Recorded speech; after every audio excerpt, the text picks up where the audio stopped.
창밖으로 초록이 짙어지는 계절입니다. 새로 돋은 나뭇잎이 햇살을 받아 반짝이는 모습을 보고 있노라면, 아, 나도 저들처럼 다시 싱그러워지고 싶다 하는 마음이 절로 일어납니다. 그런데 문을 열고 마을길을 걷다 보면 어김없이 들려오는 소리가 있지요. 우리 손주가 말이야, 이번에 학교에서 상을 탔는데. 우리 딸이 승진해서 월급이 올랐대. 이렇게 자식 이야기, 손주 이야기에 꽃이 피어나는 모습은 보는 이까지 흐뭇하게 합니다. 다만 그 웃음꽃 뒤에 살짝 드리운 그늘을 우리는 때때로 마주합니다. 자식이 전부라 믿어왔는데 정작 내 마음은 허전하네. 지금 자식 자랑보다 더 빛나는 나 자신 자랑의 문을 열 준비는 되셨나요? 어느 날엔 집 안에 혼자 남아 불 꺼진 거실 벽시계를 바라보다가 지금쯤 애들은 뭐 하고 있을까? 이사 왔다는 손주 방은 꾸몄을까 하고 빈하우스 문턱을 더듬듯 손끝으로 만져보지요. 그러다 문득 내가 기댈 곳이라 여겼던 자식 마음이 내 마음과 조금씩 다르구나 하고 떨리는 한숨이 흘러나오곤 합니다. 웃음 많은 전원주 선생님조차 가족이 나를 돈으로만 보는 것 같아 속상하다 하고 눈시울을 붉히셨다니 우리 마음도 철렁 내려앉습니다. 그 이야기를 들으며 저분도 그런데 나는 또 어떨까 하고 고개를 떨구는 날이 있었을지 모릅니다. 시골 어느 부부의 사연이 생각납니다. 어버이날이 되면 마을 길목마다 승용차가 들락거리는데 저녁 무렵까지 대문이 조용하자 할머니는 빈 대야를 들고 정자나무 아래 서서 먼 길로 향한 먼지 자국만 바라보셨습니다. 할아버지는 체념한 듯 담배를 꺼내 물고 오는 애도 없는데 뭐 하러 바라나 하면서도 자꾸만 길 어귀를 흗깃거렸지요. 그런데 다음 날 새벽 다리를 저는 막내딸이 따끈한 쑥 버무리 떡을 품에 안고 앞마당을 뛰어들어왔습니다. 할아버지는 미처 달장도 열기 전에 눈물을 삼키며 씨암탉을 안고 나오셔서 딸의 손에 쥐어준 산삼주를 보고는 마른 손끝을 떨었습니다. 그날 부엌에 퍼지던 쑥떡 냄새와 삶은 닭 냄새가 어르신들 마음속 묵은 서운함을 훈김처럼 녹여버렸다고 하지요. 이렇듯 우리 인생에는 서로를 향한 기대와 서운함이 실타래처럼 얽혀 있습니다. 오늘은 그 실타래를 부드럽게 풀어내어 자식도 편하고 부모 자신도 편안해지는 길을 함께 찾아보려 합니다. 스스로 단단히 서야 가지가 힘 있게 뻗듯 부모가 마음과 생활의 중심을 지켜줄 때 자식도 제 길을 당당히 걸을 수 있습니다. 그래서 제가 권하고 싶은 실천은 단 3가지입니다. 번호를 매기지 않아도 좋습니다. 오늘은 이 중 한 가지만 마음에 담아 두었다가 내일 모레쯤 한 걸음 더해 보셔도 충분합니다. 먼저 내 공간과 시간을 지키는 습관입니다. 밤마다 잠자리에 들기 전 창문을 살짝 열어보세요. 시원한 밤 공기가 살갗에 닿을 때 나는 오늘도 잘 버텼어. 참 잘했어 하고 속삭여주는 겁니다. 이럴 때 마음이 어쩐지 시원해지면서 내일을 버틸 기운이 차곡차곡 쌓입니다. 혹시 새벽바람이 차다면 부엌에서 따끈한 보리차 한 잔을 데워 몸을 먼저 녹인 뒤 창문을 열어도 좋습니다. 숨을 깊이 들이마실 때마다 마음의 굳은 살이 한 겹씩 벗겨지는 느낌을 받으실 거예요. 다음으로 지갑의 독립입니다. 우리는 평생 가족을 위해 아끼며 살았습니다. 그러나 나이가 들어서도 혹시 자식이 필요할까 봐 하며 통장을 텅 비워두면 정작 도움이 필요한 순간 나 자신이 초조해집니다. 장 보러 갈 때는 꼭 필요한 장바구니 예산을 정하고 손주 용돈을 챙길 땐 이번 달은 여기까지만 하고 정해보세요. 그리고 그 이후 남은 잔돈은 과감히 나를 위한 기쁨 통장에 살짝 옮겨두는 겁니다. 그러면 주머니가 든든해지니 얼굴에 번지는 미소가 가벼워집니다. 친구들과 차 한 잔 즐기거나 서점에서 오래 바라만 보던 수필집을 장바구니에 담을 때 망설임이 줄어듭니다. 그 기쁨이 의외로 자식들에게도 좋은 울림을 줍니다. 우리 엄마가 요즘 책 많이 읽으셔서 목소리가 밝아졌다더라 하는 소문이 손주 귀에까지 흘러가면 어느 날 손주가 직접 책을 사들고 올지도 모릅니다. 마지막으로 내 몸을 돌보는 가장 쉬운 길은 매일 같은 시간에 몸을 움직이는 것입니다. 새벽 6시 혹은 아침 9시 편한 시간을 정해두고 동네 버스 정류장까지 걸어보세요. 버스에 오르지 않아도 좋습니다. 정류장 의자에 앉아 숨 고르기 3분. 지나가는 청년에게 오늘도 수고하네 하며 눈웃음 한번 건네면 마음 근육이 단단해집니다. 걷는 동안 골목길 빨랫줄에 펄럭이는 이불, 분식집 앞에서 부글부글 끓는 어묵 국물 냄새, 이름 모를 들꽃 향까지 몸 안으로 들어옵니다. 그 오감이 깨어 있을 때 뇌세포도 웃음을 띈다고 하지요. 이렇게 세 가지를 생활 속에 살짝 섞어 넣으면 자식과 손주는 든든한 그늘 아래서 편히 쉴 수 있습니다.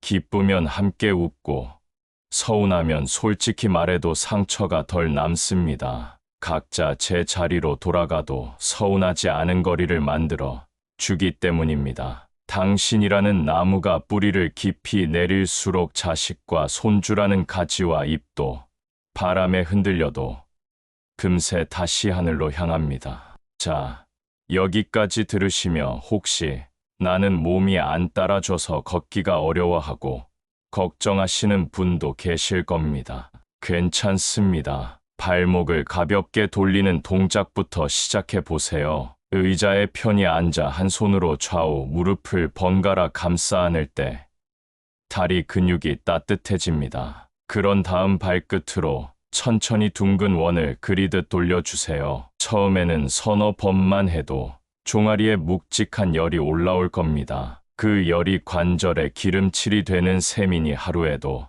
아침 한 번, 저녁 한 번씩 꾸준히 해보세요. 또 하나, 손주들이 즐겨 쓰는 스마트폰 이야기입니다. 도무지 작은 글씨를 못 읽겠어 하실 때는 두 가지만 기억해 두시면 됩니다. 첫째, 화면을 양손 두 마디로 살짝 벌리면 글자가 커집니다. 둘째, 메시지를 보낼 때 짧게라도 고맙다, 잘 지내라 하고 하트 표시 하나 붙이면 손주들은 세상에서 제일 귀한 메시지를 받은 듯 가슴이 두근거릴 겁니다. 할머니가 하트도 쓸 줄 아신다 하고 자랑하는 손주 모습을 상상해 보세요. 거창한 기술이 필요하지 않습니다. 작은 디지털 손편지 하나가 세대의 강을 건너는 다리가 됩니다. 이 이야기를 조금 더 이어볼까요? 스스로를 사랑하는 법에 관해 자주 묻습니다. 이 나이에 무슨 새 사랑이냐고 웃으시지만 사랑에도 여러 가지가 있습니다. 타인을 향한 사랑, 취미를 향한 사랑, 그리고 나를 향한 사랑이 있지요. 나 때문에 울고 웃었던 얼굴에 오늘은 칭찬부터 건네주세요. 세수를 마친 뒤 거울 앞에서 수고했다, 잘 버텨줬다 하고 눈웃음 한번, 눈가에 잔주름이 은빛 물결처럼 출렁이다가 어느새 미소로 멈춥니다. 그 미소가 하루를 환히 비추는 전등이 됩니다. 이쯤에서 몸을 따뜻하게 데우는 차 한 잔 어떠실까요? 생강 2조각, 대추 서너 알, 꿀 한 숟가락을 머그컵에 넣고 뜨거운 물을 붓습니다. 스푼으로 살살 저을 때 퍼지는 생강향이 콧잔등을 간지립니다. 첫 모금은 혀끝이 살짝 얼얼하고 두 번째 모금은 목젖이 부드럽게 풀립니다. 미끄러지듯 내려간 따뜻함이 속을 달래주겠지요. 이렇게 따뜻한 맛이 있었던가 하고 입 안가득 번지는 단맛을 음미해 보세요. 그 순간만큼은 100m 달리기 기록보다도 심장박동이 고르게 돌아옵니다. 살며시 창문을 열면 저녁 놀 속으로 까치가 날아갑니다. 까치는 옛날부터 좋은 소식을 전해준다 했지요. 그 까치 소리를 따라 싱긋 웃으면서 마음속에 이렇게 속삭여 보세요. 나는 내 삶의 주인이다. 내가 웃으면 내 하루가 환해진다. 단출하지만 강력한 주문입니다. 이것이 마음의 자물쇠를 열어주면 낡은 기억 창고에서 어릴 적 읽다만 그림책 같은 소소한 기쁨들이 쏟아져 나옵니다. 그 책장을 새삼 넘기듯 흘러간 날들을 반추하면 아픈 기억도 어느덧 서늘해집니다. 혹시나 그래도 외로움이 눅눅하게 따라다녀서 힘들다 하신다면 하루에 한 줄 감사 일기를 권해드립니다. 예를 들어 오늘 버스 기사님이 정류장에서 조금 더 기다려 주셔서 고마웠다. 동네 슈퍼에서 사탕 하나를 덤으로 주셨다. 길가 민들레가 어찌나 노랗던지 눈이 시리도록 예뻤다. 이렇게 짧게 3줄만 적어 보세요. 손목이 뻐근하다면 큰 글씨로 한 줄도 좋습니다. 감사는 마음을 들뜨게 하고 들뜬 마음은 다시 몸을 살포시 일으켜 세워줍니다. 자식과 손주 자랑이 즐거운 것은 분명합니다. 다만 그 전에 나 자신 자랑부터 시작해 보자고 제안드렸지요. 그 방법을 조금 더 구체적으로 나누어 보고 싶습니다. 첫째, 어릴 적 하고 싶었지만 미뤄두었던 취미를 꺼내 보세요. 찔뜨기처럼 손가락 놀림이 필요한 수예도 좋고 딸이나 손주에게 배우는 난타도 좋습니다. 북을 두드리며 쿵 하고 울리는 진동이 배꼽까지 내려앉으면 웃음이 풍선처럼 터집니다. 둘째, 가까운 도서관 회원증을 만들고 한 달에 책 한 권을 완독해 보세요. 책갈피를 넘기는 속도가 느려도 괜찮습니다. 한 페이지를 읽을 때마다 뇌는 새로운 길을 닦습니다. 그렇게 쌓인 길이 머릿속 숲을 만들어주니 잠들기 전 생각이 한결 고요해집니다. 셋째, 바깥 세상이 궁금하다면 1박 여행을 계획해 보세요. 온천 마을에 가서 뜨끈한 물 속에 몸을 담그고 새벽 물안개가 피어오르는 강가를 산책해 보세요. 혼자 떠나는 여행이 겁난다면 노인복지관에서 주관하는 당일 나들이를 이용할 수도 있습니다. 버스 안에서 옆자리 어르신과 어디서 오셨어요? 하고 말을 건네다 보면 낯선 땅에서 새 친구를 얻기도 합니다. 넷째, 집 가까운 시장에 가서 나를 위한 장바구니를 꾸려보세요. 싱싱한 봄 미나리 한 단, 알이 굵은 방울토마토 한 봉지, 따끈한 호두과자 12알을 봉투에 차곡차곡 담으며 오늘은 나를 위한 건강 선물하고 속삭입니다. 집에 돌아와 미나리를 씻어 된장국에 넣으면 향이 코끝을 간질고 호두과자 한 알을 입에 넣으면 어린 시절 간식 시간이 눈앞에 펼쳐집니다. 다섯째, 몸이 허락하는 범위에서 이웃을 도와보세요. 동네 경로당 뜰에 있는 화분에 물을 주거나 골목길 담벼락에 떨어진 과일 상자를 살짝 치워두어도 좋겠습니다.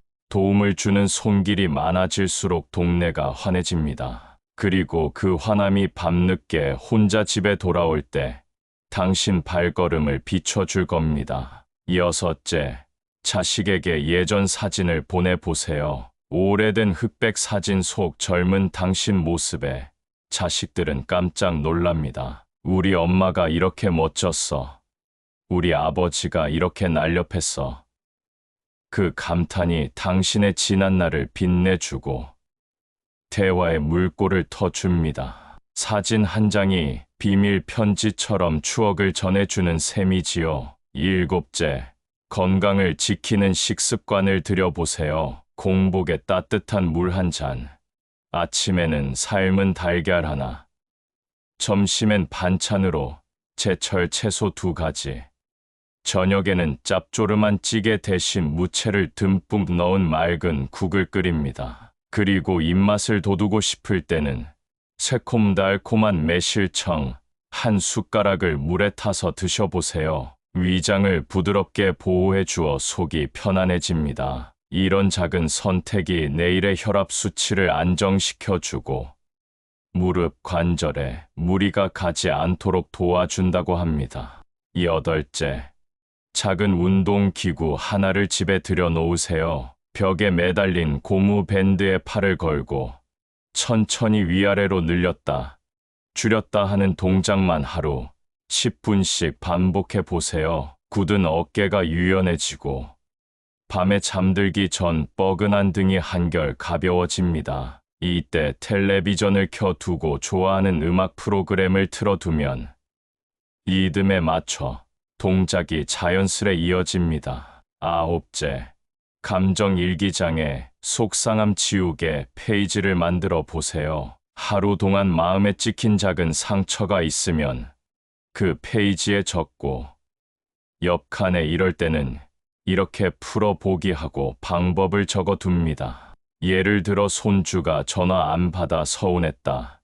옆에 5번 호흡을 고르고 나중에 음성 메시지로 짧게 사랑한다고 전한다 하고 적는 식이지요. 나만의 처방전을 갖고 있으면 감정이 가라앉을 때까지 기다리는 시간이 짧아집니다. 10째, 밤하늘 별을 올려다보며 고맙다 하고 한마디 남겨보세요. 별은 들리지 않아도 좋습니다. 당신의 감사가 공기 중에 머물다 아침 햇살에 반짝이며 돌아올 것입니다. 감사의 기도는 종교를 넘어 마음 근육을 키우는 으뜸 체조입니다. 이 이야기를 정리하기 전에 마음속에 작은 등불 하나 더 밝혀두고 싶습니다. 바로 고독을 친구 삼는 법입니다. 우리는 모두 홀로 왔다가 홀로 떠나는 여정 속에 있습니다. 고독을 두려워하면 그림자처럼 쫓아오지만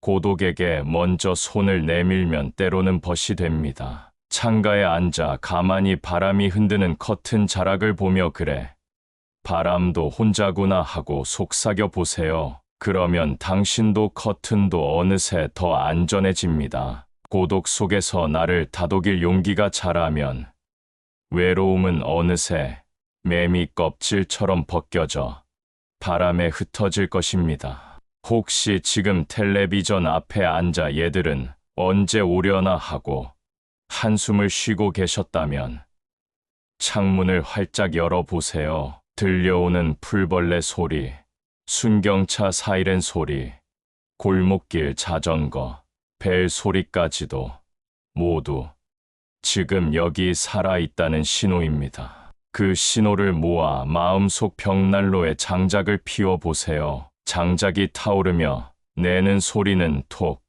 톡 두드리듯 당신의 심장 박동을 깨웁니다. 나는 살아있다. 나는 내 삶의 주인이다. 그 사실만으로도 세상은 조금 더 따뜻해집니다. 이제 밤이 깊어갑니다. 저마다 창문마다 노란 불빛이 하나둘 꺼지고 골목 가로등만 희끗희끗 서 있습니다. 그 불빛조차 언젠가는 아침 햇살에 자리를 내주지요. 우리의 하루도 그렇습니다. 자식에게 건네는 자랑이든 손주에게 보여주는 웃음이든 결국 돌아보면 나에게서 시작해 나에게로 돌아옵니다. 그러니 오늘 밤 베개에 머리를 누이실 때 왼손을 가슴에 얹고 속으로 한마디 읊조려 보세요. 나는 오늘도 잘 살았다. 나를 사랑한다. 내일 아침 동쪽 창으로 첫 햇살이 스며들면 그 사랑이 은은한 따뜻함으로 번져 있을 것입니다. 그리고 그 따뜻함은 삶의 갈피마다 숨은 작은 기쁨들을 불러내어 새로운 이야기의 씨앗이 됩니다. 그 씨앗이 자라서 어느 날 손주와 나누는 도란도란 이야기꽃이 되고 이웃과 함께 나누는 웃음이 될 겁니다. 오늘 이야기가 마음속에 작은 등불 하나라도 밝혀주었다면 하면 아래 구독, 단추를 살포시 눌러주세요. 그 한 번의 손길이 다음 길동무가 되어줍니다. 좋아요, 표시를 살며시 눌러주시면 이 목소리가 더 힘차게 퍼져나갈 수 있답니다. 그리고 여러분의 하루 속 깨달음이나 따뜻한 사연을 댓글로 들려주세요. 서로의 경험이 모여 또 다른 지혜의 숲이 자라납니다. 늘 함께 걸어주셔서 고맙습니다. 다음 이야기에서 다시 뵐게요.